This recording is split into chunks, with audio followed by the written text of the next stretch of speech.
पिछली वीडियो में मैंने आपको बुध के कारकों के विषय में बताया कि बुध के कारक कौन कौन से होते हैं।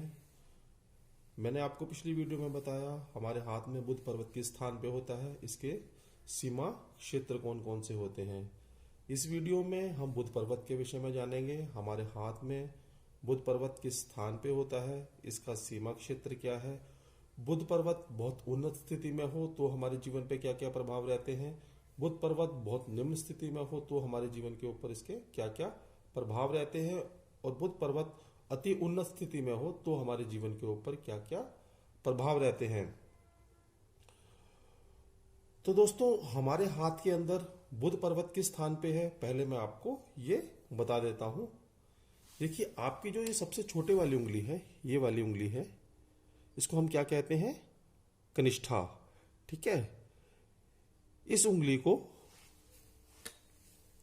आप यहां पहले पोर से इस प्रकार मोड़िए, जहां पे ये आकर के उंगली गिरेगी उस स्थान को हम क्या कहेंगे, बुध पर्वत कहेंगे। तो अगर हम इस उंगली को इस स्थान से नीचे की तरफ झुकाएंगे तो ये जो स्थान होगा इसको हम क्या कहेंगे, बुध पर्वत कहेंगे।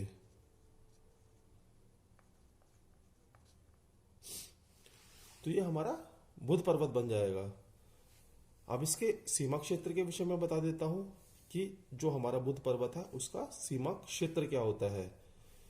तो दोस्तों, हमारे यहां से एक हृदय रेखा निकलती है और गुरु स्थान तक चली जाती है। यहां से एक जीवन रेखा निकलती है, केतु स्थान तक चली जाती है। यहां से एक रेखा निकल करके चंद्र स्थान तक चली जाती है, जिसको हम क्या कहते हैं, बुद्धि रेखा कहते हैं।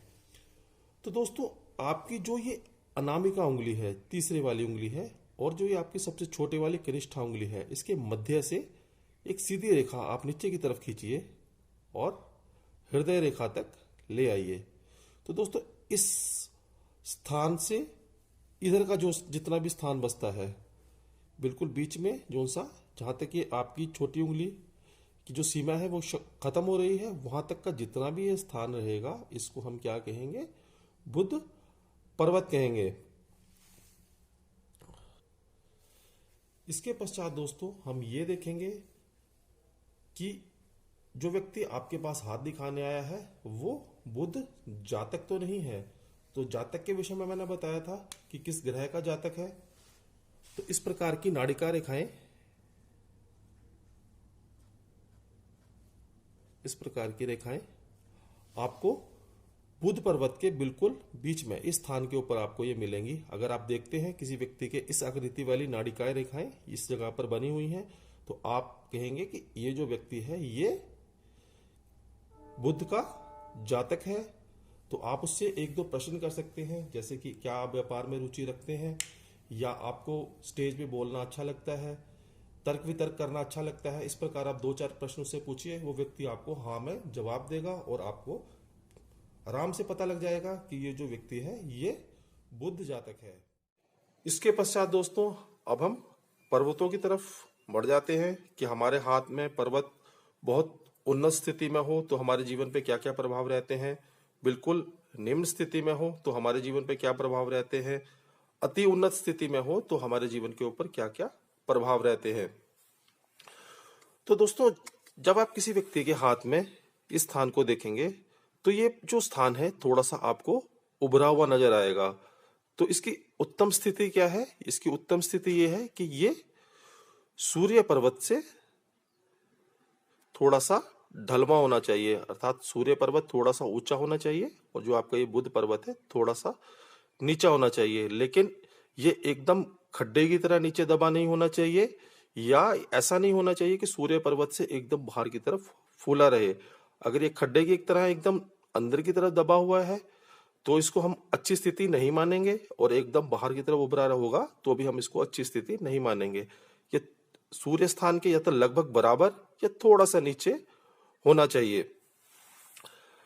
तो अगर दोस्तों आप किसी व्यक्ति के हाथ में इस प्रकार का पर्वत देखते हैं जो कि सूर्य पर्वत से थोड़ा सा नीचे है लेकिन समतल है, सुंदर है, तो ऐसा जो व्यक्ति होगा उसके अंदर कौन कौन से गुण होंगे उसके विषय में मैं आपको बता देता हूं।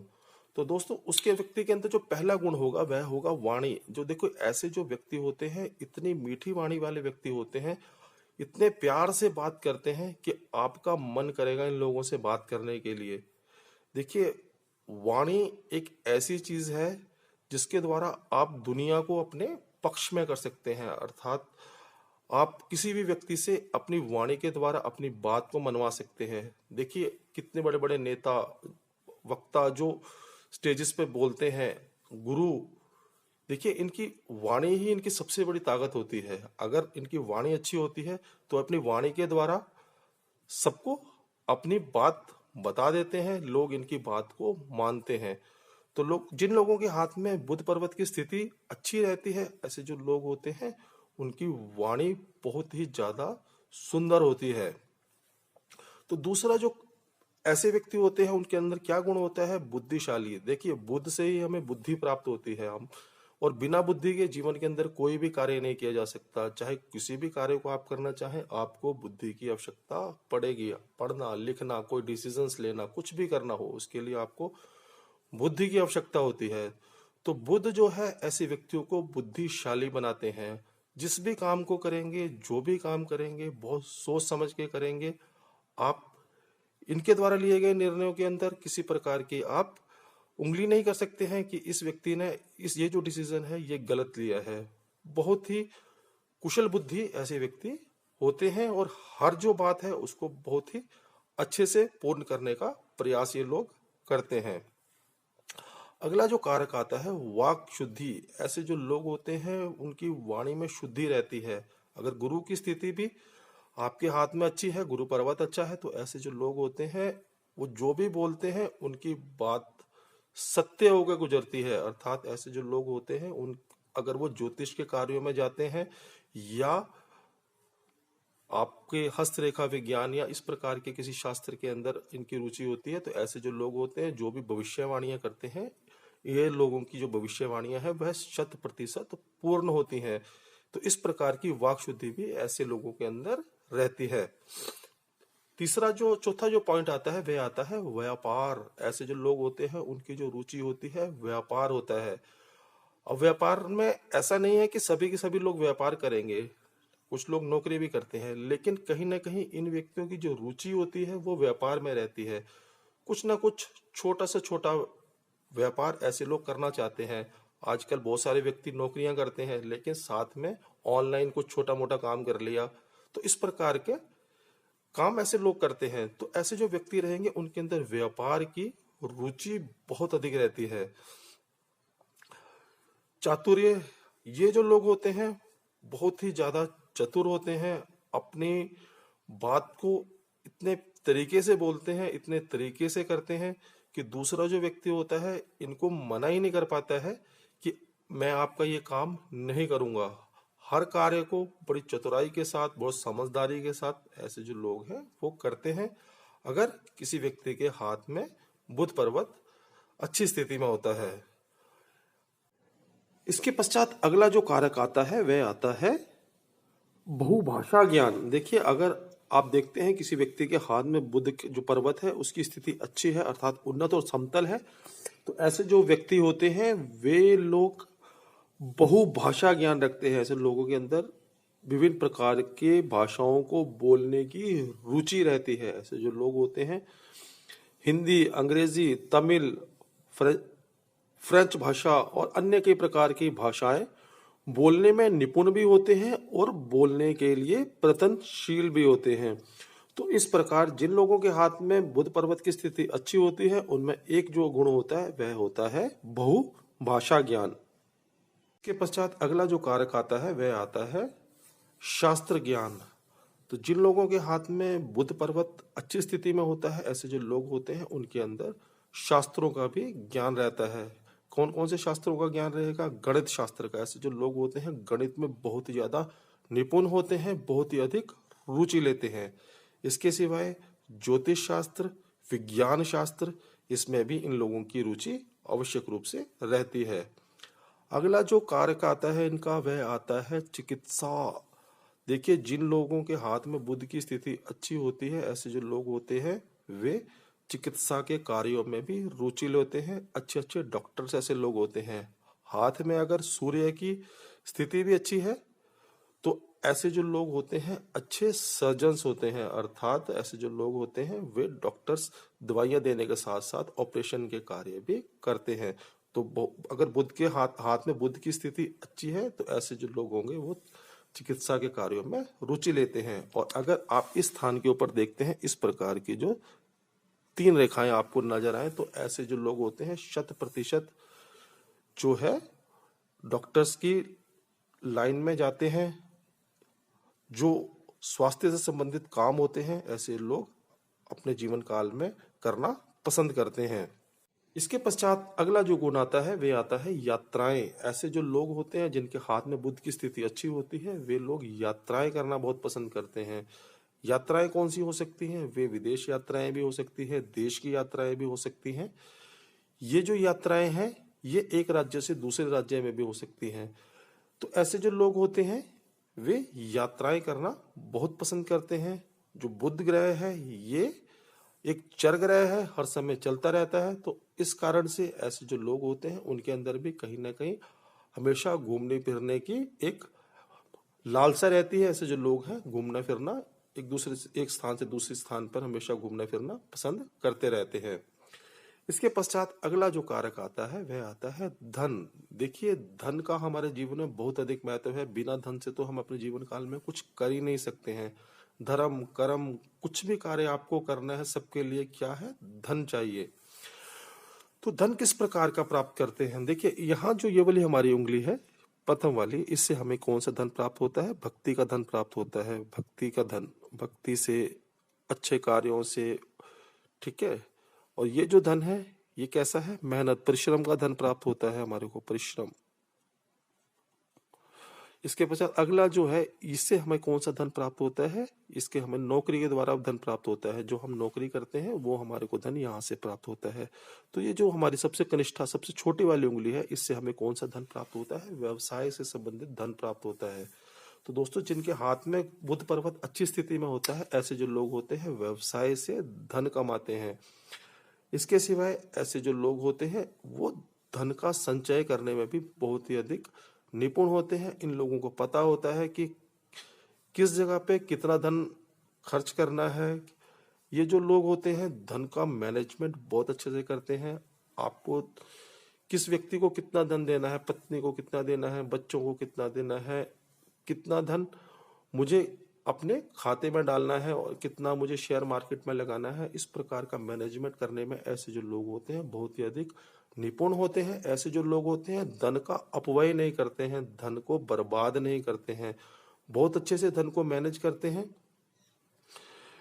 थोड़े से कंजूस किस्म के होते हैं, लेकिन आवश्यकता पड़ने पर ये जो लोग हैं धन को खर्च करने में भी पीछे नहीं हटते हैं। अगर आवश्यकता है तो धन खर्चते हैं, अगर आवश्यकता नहीं है तो धन का अपव्यय अर्थात बर्बादी ये लोग नहीं करते हैं। इसके पश्चात अगला जो कारक है वह है हास्यप्रद।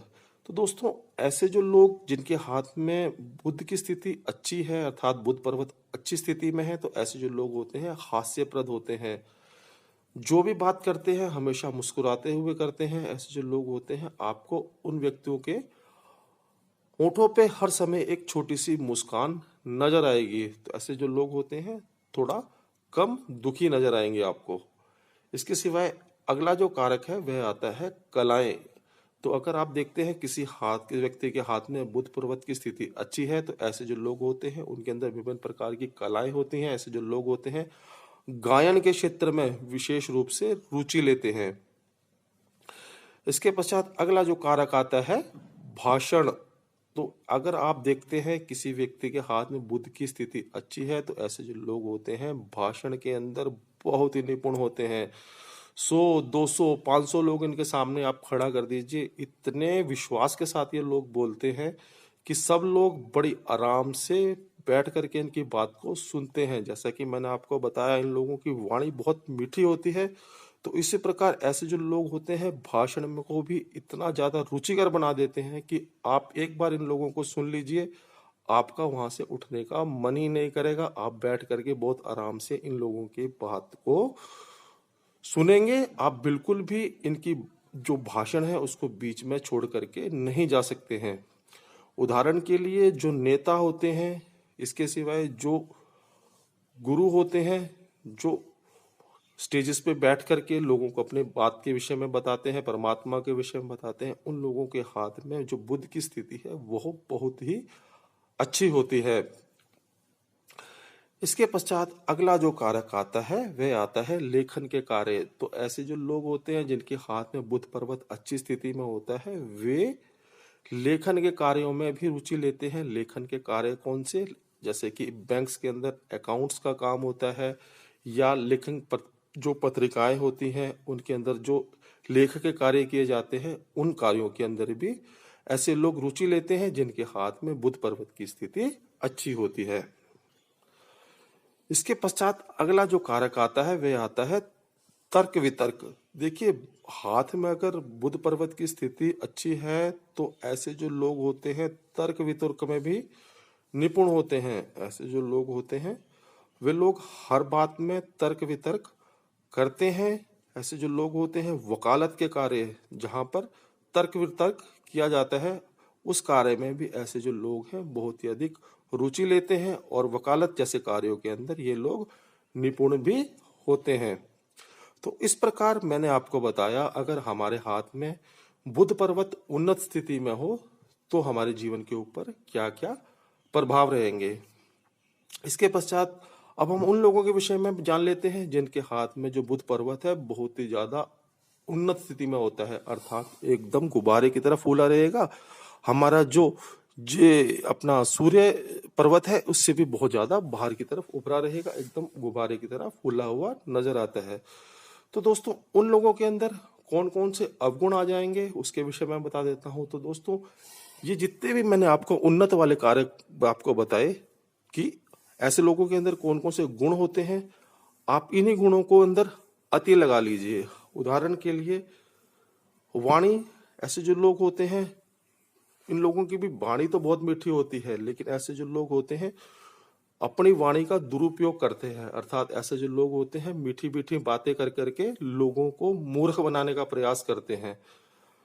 ऐसे जो लोग होते हैं बुद्धिशाली होते हैं, लेकिन ऐसे जो लोग होंगे अपनी बुद्धि का जो उपयोग करेंगे, वे प्रयत्न करेंगे कि दूसरे व्यक्तियों को कैसे अपने काम को निकाला जाए, दूसरे व्यक्तियों को कैसे मूर्ख बनाया जाए। तो इस प्रकार की जो स्थिति है ऐसे लोगों की रहती है। इसके सिवाय ऐसे जो लोग होंगे वे भी व्यापार में तो रुचि लेंगे, लेकिन व्यापार के अंदर क्या करेंगे? व्यापार के अंदर वो सिर्फ लाभ को ही अपना लक्ष्य बनाएंगे। अर्थात 2 की चीज को 10 रुपए में बेच देना इन लोगों के अंदर कला होगी।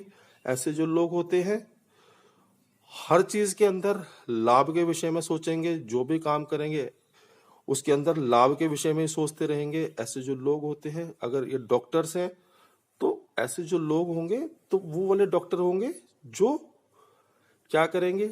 एक व्यक्ति बीमार आया इसके पास, उनको पता है कि ये एक छोटी सी बीमारी है, लेकिन क्या करेंगे? उसको इस तरह बढ़ा चढ़ा के बता देंगे कि व्यक्ति को घबरा देंगे। कई प्रकार के टेस्ट उसको लिख देंगे, कई प्रकार की चीजें उसको लिख देंगे कि जा करके आप ये सब करवाइए और अपने आप पैसा कमा लेंगे। तो इस प्रकार का थोड़ा सा लोगों को डरा करके या गलत तरीके से ऐसे जो लोग हैं पैसा कमाने का प्रयास करते हैं, इस प्रकार का व्यापार करने की रुचि इन लोगों के अंदर रहती है। तो ऐसे जो लोग होते हैं कहीं ना कहीं शोध के कार्यों में भी इनकी रुचि रहती है। यात्राएं ऐसे लोग करना पसंद करते हैं, पर यात्राओं के ऊपर फिजूल खर्ची ऐसे लोग करते हैं। अर्थात ऐसे जो लोग होंगे यात्राओं के लिए तो जाएंगे, लेकिन इतनी लंबी लंबी यात्राओं पे चले जाएंगे कि अपना कामकाज भी कई बार छोड़ करके ये यात्राओं पे घूमते रहते हैं, और धन का जो अपव्यय है वह बहुत ही अधिक करते रहते हैं। इसके पश्चात अगला जो कारक आएगा वह आएगा धन। ऐसे जो लोग होते हैं वो क्या करते हैं? धन के लिए इतने कंजूस भी हो जाते हैं कि कई बार जरूरत पड़ने पर भी धन को खर्च नहीं करते हैं। इस जो इनकी बुद्ध को है वो धन को संचय करने का कारक है। तो अगर बुद्ध में हाथ में बुध जो पर्वत है बहुत ज्यादा उन्नत रहेगा। ऐसे जो लोग होते हैं एकदम कंजूस किस्म के हो जाते हैं, धन को बिल्कुल भी प्रयोग ही नहीं करते हैं, या खर्चेंगे तो इतना ज्यादा खर्च देंगे कि बिल्कुल अपव्यय कर देंगे या बिल्कुल खराब ही धन को कर देंगे। ऐसे जो लोग होते हैं इनके अंदर भी कलाएं रहती हैं, गायन की, नृत्य की कलाएं ऐसे लोगों के अंदर भी रहती है, भाषण की कला भी ऐसे लोगों के अंदर रहती है। इसके पश्चात दोस्तों अगर आप देखते हैं बुध पर्वत बहुत ज्यादा फूला हुआ है, तो ऐसे जो व्यक्ति होते हैं उनके अंदर एक जो अवगुण आ जाएगा वह आ जाएगा, क्या गुण आ जाएगा, बहुत ज्यादा बोलने वाले ऐसे लोग होते हैं, बिना बात के बक बक बक बक बक बक ऐसे लोग करने वाले होंगे। हर समय ये लोग निरंतर बोलते ही रहेंगे। इनको चुप करने के लिए बताना पड़ेगा कि भाई साहब आप थोड़ा सा चुप कर जाइए। तो इस प्रकार की स्थिति भी ऐसे लोगों की होती है जिन लोगों के हाथ में जो बुध पर्वत है बहुत ही ज्यादा उन्नत होता है। देखिए ये जो लोग होते हैं हास्यप्रद ये भी लोग होते हैं, लेकिन हर समय ही ऐसे लोग करते रहते हैं। ऐसे जो लोग होते हैं परिस्थितियों को देख करके हंसते नहीं हैं, कहीं भी जाएंगे जबरदस्ती का हंसना, हर समय हा हा हा हा ऐसे लोग करते रहते हैं। अगर बुध की स्थिति हाथ में बहुत उन्नत स्थिति में हो तो ऐसे जो लोग होते हैं उनके अंदर कहीं ना कहीं ये एक अवगुण भी आ जाता है। इसके पश्चात अगला जो कारक आता है वह आता है चातुर्य। देखिए ऐसे जो लोग होते हैं जिनके हाथ में बुध पर्वत बहुत ही ज्यादा उन्नत स्थिति में रहता है, ऐसे जो लोग होते हैं वो बहुत ही ज्यादा चालाक किस्म के हो जाते हैं। वो हर चीज के अंदर अपने चातुर्य का उपयोग करने लग जाते हैं। दूसरे व्यक्तियों को मूर्ख बनाना, झूठ बोलना ऐसे लोगों की फितरत हो जाती है। ऐसे जो लोग होते हैं दूसरे व्यक्तियों को हर छोटी छोटी बात पर झूठ बोलकर मूर्ख बनाने का प्रयास ऐसे लोग करते हैं। तो इस प्रकार मैंने आपको बुध पर्वत के अति उन्नत होने की स्थिति में बताया कि अगर किसी व्यक्ति के हाथ में जो बुध पर्वत है बहुत ज्यादा उन्नत स्थिति में हो तो उनके अंदर कौन कौन से दुर्गुण आ जाते हैं। इसके पश्चात अगर आप देखते हैं किसी व्यक्ति के हाथ में जो बुध पर्वत है एकदम नीचे की तरफ दबा हुआ है, एकदम खड्डे की तरह है, तो उन लोगों के अंदर कौन कौन से अवगुण होंगे। एक तो ऐसे जो लोग होंगे एकदम कठोर वाणी वाले होते हैं, ऐसे जो लोग होते हैं एकदम चिड़चिड़े होंगे, एकदम बोलेंगे तो जैसे नीम चढ़ा करेला हो। तो ऐसे जो लोग होते हैं बहुत ही कठोर वाणी वाले होते हैं, बहुत ही बदतमीजी से बात करेंगे, आपको उन लोगों के साथ बात करने में बिल्कुल भी मन नहीं करेगा। तो इस प्रकार के ऐसे लोग होते हैं।